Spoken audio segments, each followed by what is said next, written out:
Pemirsa, trotoar yang semestinya digunakan untuk pejalan kaki justru dijadikan tempat parkir oleh pemilik kendaraan roda 2.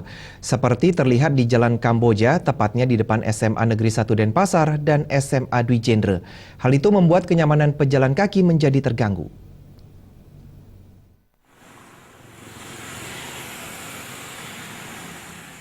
Banyaknya kendaraan yang parkir di trotoar Jalan Kamboja, tepatnya depan SMA Negeri 1 Denpasar dan SMA Dwi Jendra, membuat pengguna pejalan kaki terganggu.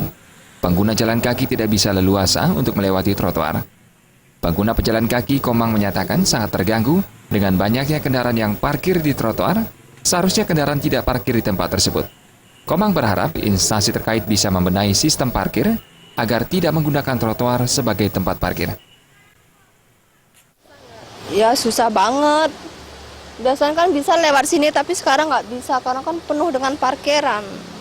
Seharusnya kan parkirnya tidak di tengah-tengah trotoar kayak gini. Gitu. Ini tapi sekarang udah penuh. Mana lagi ada yang jualan juga kan. Jadi nggak nyaman kalau jalannya. Gitu.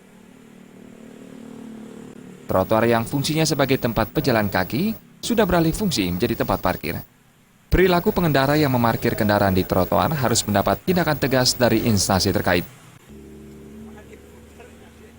Agung Ria dan Winata, Bali TV.